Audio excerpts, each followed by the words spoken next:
c'est d'avoir une grossesse qui soit plus favorable et surtout de récupérer plus vite à l'issue de votre grossesse. Mais l'alimentation, elle va devoir permettre d'obtenir les nutriments nécessaires au bon développement du bébé et de limiter autant que possible les substances toxiques. Bonjour à tous, j'espère que vous allez bien. Aujourd'hui, je vais vous parler de l'alimentation durant la grossesse. Je fais cette vidéo grâce à vous puisque vous avez répondu à mon appel pour me proposer des thématiques, des sujets que vous souhaiteriez voir abordés dans ces vidéos.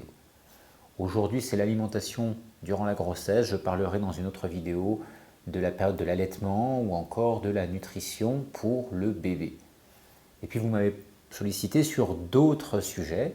Donc vraiment un grand merci à vous, c'est top.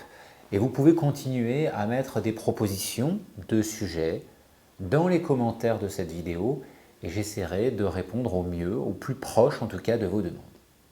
Aujourd'hui, l'alimentation durant la grossesse. Alors je ne vais pas tout expliquer l'alimentation parce que ce serait trop long et le but c'est de rester sur quelque chose d'assez synthétique, mais je vais vous parler de trois grands points, trois traceurs majeurs qui pour moi sont nécessaires à appréhender quand on parle d'alimentation durant la grossesse. Il y a la détox, il y a la nutrition pour favoriser le développement du futur bébé et il va y avoir la digestion. Alors tout d'abord la détox. La détox, je vous en parle souvent et je vous explique souvent qu'il faut réduire l'alimentation. Alors réduire l'alimentation, voire jeûner pendant la grossesse, ça peut paraître aberrant. Mais la nature fait super bien les choses. Quand votre corps, mesdames, se trouve en tout début de grossesse, il le sait déjà avant que vous soyez au courant. Ce qui fait que votre corps va se préparer pour faire une grossesse dans les meilleures conditions possibles. Ce qui fait qu'au tout début de grossesse, vous pouvez avoir des nausées, sensations d'écœurement, même des vomissements. En fait, votre corps, quand la fécondation de l'ovule par le spermatozoïde est faite et que l'œuf s'accroche correctement au niveau de l'endomètre, les conditions sont prêtes. La grossesse peut être lancée. Et à ce moment-là, votre corps va faire du nettoyage pour évacuer le trop-plein et faire en sorte que la grossesse se passe bien, mais surtout que vous puissiez récupérer correctement après la grossesse. Parce que quand votre corps est à saturation, durant la grossesse, vous ne le sentez pas toujours, hormis cette première période de nausées, de vomissements. Parce que votre corps met toutes ses forces dans le développement du futur bébé. Mais après la grossesse, vous risquez de vous sentir mal, d'avoir un contre-coup, d'avoir du mal à récupérer. Et c'est là où en fait votre corps prépare le terrain, en tout début de grossesse. Donc cette phase de détox, c'est la nature même qui la met en place toute seule. C'est donc le meilleur moment pour pouvoir suivre ce que la nature met en œuvre. Et donc on peut faire une phase de détox en tout début de grossesse. C'est un moment propice parce que les besoins nutritionnels n'ont pas encore explosé. Donc on n'a pas besoin d'augmenter énormément les apports alimentaires, on peut même les réduire à ce moment-là. Et d'autre part, l'élimination ne va pas impacter majoritairement les nouvelles cellules puisqu'on est encore juste à l'état cellulaire, on n'est pas encore à l'état de fœtus ou de bébé. Et à ce moment-là, on aura beaucoup moins d'impact négatif sur le développement d'organes, de choses de ce genre, puisqu'on est encore juste à l'état de cellules. C'est le meilleur moment pour pouvoir faire cette détox avec le moins de risques possible. La détox, pour ceux qui y sont habitués, qui font déjà des cures régulièrement, voire du jeûne, ça peut être du jeûne pendant quelques jours. Mais c'est possible de faire juste une cure de jus ou une monodiète. Moi j'aime bien la monodiète variée. Un aliment par repas et on alterne un fruit, un légume, un fruit, un légume, ou que des légumes si vous préférez que des légumes. Mais l'objectif c'est de réduire la présence des fruits en quantité. On peut aller vers après une alimentation un peu plus large avec des fruits et des légumes. On peut avoir plusieurs fruits ou plusieurs légumes sur un repas. Et puis ensuite, si tout cela vous fait un peu peur, vous pouvez juste alléger l'alimentation. Vous réduisez en enlevant le sucre, l'alcool, j'ai envie de dire que c'est presque une évidence, mais vous réduisez le sucre ou vous l'enlevez, vous enlevez l'alcool, vous pouvez réduire ou supprimer les produits animaux, vous pouvez même enlever tous les produits à base de graines. le pain, les pâtes, le riz, les farines pour tout ce qui est d'ordre céréalier, les légumineuses, avec les lentilles, les pois cassés, les pois chiches, les haricots secs. On peut même enlever encore le sarrasin, le quinoa, qui ne sont pas des céréales, mais qui restent des graines, ainsi que les fruits à coque, comme les noix, les noisettes, les amandes. En faisant ça, on va soulager déjà le corps et on va favoriser ce drainage. Donc le but, c'est d'avoir une grossesse qui soit plus favorable et surtout de récupérer plus vite à l'issue de votre grossesse. Deuxième chose que je veux aborder avec vous, c'est l'aspect nutrition. Alors c'est vrai que l'alimentation dans son ensemble est importante, mais l'alimentation, elle va devoir permettre d'obtenir les nutriments nécessaires au bon développement du bébé et de limiter autant que possible les substances toxiques, les métaux lourds, les pesticides, les additifs alimentaires douteux, etc. Donc l'objectif, ça va être d'aller vers une alimentation peu polluée, bio ou en tout cas le moins polluée possible, et d'avoir des aliments qui apportent les nutriments de qualité. Les nutriments de qualité, ce sont des protéines nécessaires à la croissance. Si votre alimentation est déjà assez riche en protéines, vous n'aurez pas forcément besoin d'en consommer plus. C'est-à-dire que si vous mangez 2 repas dans la journée avec des aliments riches en protéines, par exemple un morceau de viande ou de poisson, et puis un autre repas où vous mangez des œufs, globalement, vos besoins seront normalement couverts puisqu'il y a d'autres aliments autour qui contiennent aussi des protéines pour compléter votre ration. Si par contre, vous avez déjà des apports assez faibles en protéines, il faudra les augmenter parce que vos besoins protéinés vont augmenter lors de la grossesse de 20, 30, voire 40 ou même 50% selon la période de la grossesse. Mais comme la nature est bien faite, vous verrez que vous serez peut-être naturellement attiré vers certains aliments. Il faut vous faire confiance. Si vous êtes attiré vers certains aliments protéinés, c'est peut-être que vous en avez tout simplement besoin. Autre chose très importante, les graisses. Particulièrement les acides gras essentiels, oméga 3 et oméga 6. Ces acides gras sont très importants parce qu'ils vont être fondamentaux, primordiaux pour le développement du cerveau, des yeux, du cœur ou encore des reins. Ça veut dire qu'il va y avoir un besoin important durant cette période de grossesse pour permettre le bon développement des organes. Souvent, nous manquons déjà d'oméga 3. Si vous manquez d'oméga 3, généralement, un déséquilibre se crée. Mais là, ça peut être encore plus problématique parce que ce sont les besoins du bébé, du futur bébé, qui sont prioritaires sur les besoins de la maman. Ça veut dire que si vous êtes en alimentation carencée, la carence, elle va se répercuter plus sur vous que sur votre bébé. C'est-à-dire que votre bébé va recevoir en priorité les nutriments importants et vous moins.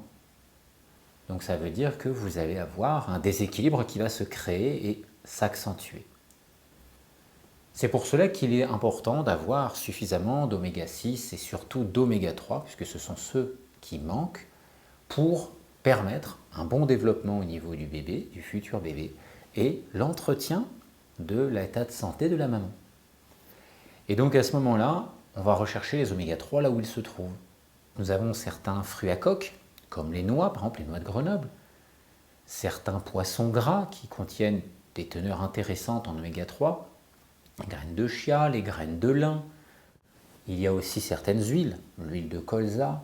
Si on veut vraiment recharger l'organisme, on peut se tourner même vers des huiles très riches, comme l'huile de lin. Et puis il y a certains végétaux aussi qui apportent une teneur quand même intéressante en oméga 3, malgré la faible teneur en gras de ces aliments. Par exemple, la laitue. C'est important donc d'avoir ces graisses, d'une manière ou d'une autre, pour permettre au corps de bien fonctionner. Et quand je parle des poissons, faites attention quand même aux gros poissons, parce que les gros poissons peuvent avoir une teneur intéressante en oméga 3, mais ils peuvent aussi être assez pollués avec des métaux. Donc toujours trouver le juste équilibre pour apporter le côté nutrition sans trop intoxiquer le corps. Puis le dernier aspect sur l'aspect nutrition, sur la partie nutrition, c'est vraiment le côté micronutriments, les vitamines, les minéraux. Ce sont les éléments qui vont permettre au corps de fonctionner et qui permettent à votre corps de faire toutes ces fonctions, toutes ces activités biologiques. Le futur bébé a besoin aussi de ces éléments pour faire cela. Il va donc falloir apporter suffisamment ces micronutriments. Les vitamines, les minéraux, on va les trouver dans les aliments à forte densité nutritionnelle. Les fruits, les légumes, mais on peut aussi en trouver dans certains produits animaux. Certains poissons peuvent être intéressants.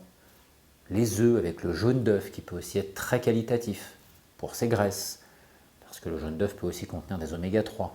Et le jaune d'œuf contient pas mal de nutriments intéressants, vitamines et minéraux. Le micronutriment qu'on surveille le plus pendant la grossesse, c'est la vitamine B9. Parce qu'une carence vraiment en vitamine B9 peut avoir des conséquences sur le développement de certains organes et ensuite créer donc des malformations.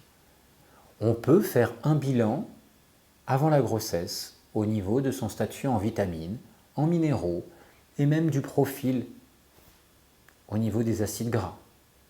Il y a des bilans qui permettent de faire le statut au niveau des acides gras pour voir où vous en êtes, voir s'il y a trop ou pas assez d'acides gras saturés, insaturés, polyinsaturés, de voir où vous en êtes au niveau des vitamines et des minéraux, et ainsi de pouvoir orienter l'alimentation vers certains aliments plus que vers d'autres pour entretenir tout cela.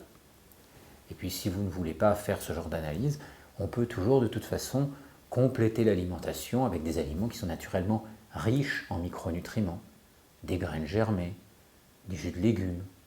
On peut consommer aussi du germe de blé, de la levure de bière par exemple. Des aliments qui vont être très riches et qui vont soutenir votre corps durant cette période nutritionnelle importante. Troisième aspect important que je veux aborder avec vous sur le côté alimentaire de la grossesse, la digestion. La digestion, je vous en parle souvent. Je vous explique qu'il faut mastiquer plus, qu'il faut faire des repas plus simples, moins lourds, etc. Mais durant la grossesse, c'est particulièrement important. C'est important parce que, en termes de confort, plus vous avancez dans la grossesse, plus le bébé prend de place et plus vos organes digestifs sont un peu comprimés. Donc déjà, la digestion peut être plus délicate. Ensuite, durant la grossesse, deuxième chose, vous avez cette tendance à certains moments, mesdames, à vous sentir beaucoup plus fatigué. Et c'est normal parce que le travail de construction du futur bébé peut demander beaucoup d'énergie. Quand on est fatigué, malheureusement, on a certaines fonctions qui vont se ralentir un petit peu. Le transit, par exemple, qui peut être affecté, mais également la qualité de la digestion. Troisième paramètre important, quand vous digérez mal, les mauvaises digestions génèrent des substances toxiques, des substances irritantes dans l'intestin. Et ces substances irritantes vont générer de l'intoxication de l'encrassement, qui peut affecter le bébé, mais qui peut affecter aussi votre corps et que vous aurez probablement ressenti après l'accouchement. Donc la digestion va jouer un rôle primordial sur tous ces éléments. Et puis pour le bébé, la digestion, c'est aussi une meilleure nutrition. Si vous digérez bien, vous nourrissez mieux votre corps et derrière, vous nourrissez mieux le corps de votre bébé. Et puis la nutrition, avec une bonne digestion, c'est aussi d'entretenir une flore intestinale favorable. La flore intestinale va être transmise à votre bébé via la voie vaginale lors de l'accouchement. Et c'est ça qui va permettre à votre bébé de se développer, d'avoir des défenses immunitaires plus favorables, de mieux réguler son métabolisme. Ça signifie que si la flore est plus satisfaisante, vous allez jouer un rôle de protection supplémentaire pour votre bébé dans sa vie future. Ça ne veut pas dire que si la flore est mauvaise, c'est forcément une catastrophe, mais on part déjà avec une fragilité. Alors la digestion, qu'est-ce qu'on peut faire ? On peut mastiquer, on peut faire des mélanges alimentaires plus favorables. Je vous en parle souvent avec les combinaisons alimentaires pour mieux digérer. On associe sur une assiette des repas qui sont plus simples, plus faciles à digérer, qui demandent moins d'énergie. Mais ça peut aussi être la répétition des repas. C'est-à-dire que quand on mange certains aliments qui sont lourds sur la digestion, le pain, le riz, les pâtes, les lentilles par exemple, si vous avez ça 2, 3, 4 fois par jour, ça peut être trop compliqué pour votre corps à gérer. Donc on peut faire attention, réduire ces aliments et avoir d'autres aliments à la place qui sont un peu plus légers, un peu plus faciles à digérer. Pommes de terre, patates douces pour le côté plutôt amidon, farineux, énergétique, mais ça peut être aussi les graisses, un peu plus de graisse si vous les tolérez. Un peu d'huile, d'avocat, selon votre tolérance. Et puis la digestion, c'est aussi peut-être faire des repas un peu plus petits. Vous pouvez manger 4 ou 5 fois par jour au lieu de manger 3 fois par jour, mais avec des repas qui sont un peu plus petits, un peu plus faciles à digérer à chaque fois. Et donc là, ça peut aussi fonctionner de cette manière-là. La digestion, il y a plein de manières de l'aborder, mais toujours est-il que durant la grossesse, c'est un sujet qui peut être sensible pour vous, pour votre confort personnel, mais qui peut aussi avoir des répercussions sur votre état d'encrassement général, donc éventuellement celui de votre bébé, mais surtout sur ce que vous allez ressentir après la grossesse. En termes de confort, c'est de l'acidité, c'est l'impression de digérer lentement, d'être coincé, d'être bloqué ici au niveau de l'estomac. Et si vous digérez mieux, c'est un confort de vie très conséquent. Donc ces 3 paramètres, pour moi, la détox pour préparer votre corps à une bonne grossesse et à une meilleure récupération après la grossesse. Le côté nutrition pour bien minéraliser votre corps parce que la grossesse c'est très exigeant et pour apporter les micronutriments, les protéines, les acides gras essentiels et les vitamines et minéraux dont votre bébé va avoir besoin. Ça c'est un deuxième point important. Et la digestion pour favoriser l'aspect nutrition pour vous et votre bébé, limiter la fatigue, les dépenses énergétiques inutiles et limiter encore les surcharges qui peuvent peser sur votre flore intestinale ou directement sur votre corps avec un encrassement plus important durant la grossesse qui peut générer des inconforts digestifs, mais qui peut aussi derrière générer le contre-coup de la grossesse, c'est-à-dire plus de difficultés à récupérer après votre accouchement. Voilà, cette vidéo est terminée. J'espère qu'elle vous donne des clés intéressantes pour pouvoir envisager votre grossesse du mieux possible. Prenez soin de votre santé par l'alimentation et l'hygiène de vie et je vous retrouve bientôt pour un autre sujet, une autre vidéo. Merci, à bientôt.